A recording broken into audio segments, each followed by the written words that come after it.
It's Good Friday. It's a deeply meaningful day, and in the readings for today, the psalm is Psalm 22. Psalm 22 must contain one of the most famous verses in all of the Psalms. It opens with this lament, my God, why have you forsaken me?"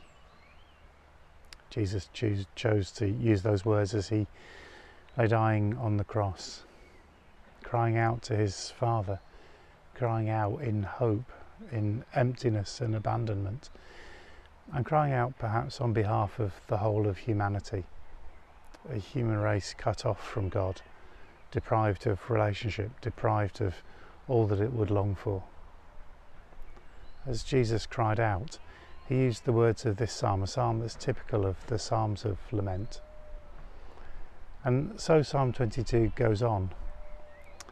But there's hope in this psalm too. And Good Friday, with all its darkness, is rooted in hope, because it's a turning point in our faith. Psalm 22 goes on for a number of verses with lament and with hopelessness. But in verse 19, it turns to petition.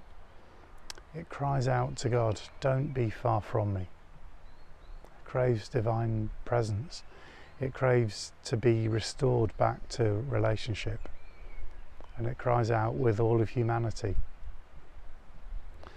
And then it turns. From that moment on, the psalm is rife with hope, that praise might be on our lips, that the poor will cease their suffering, that grace will flow through the land, and that it will erupt eventually in praise of God.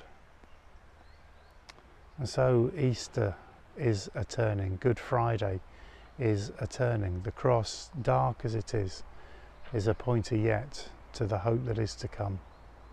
From here, it doesn't get darker. The cries of Jesus on the cross have been heard.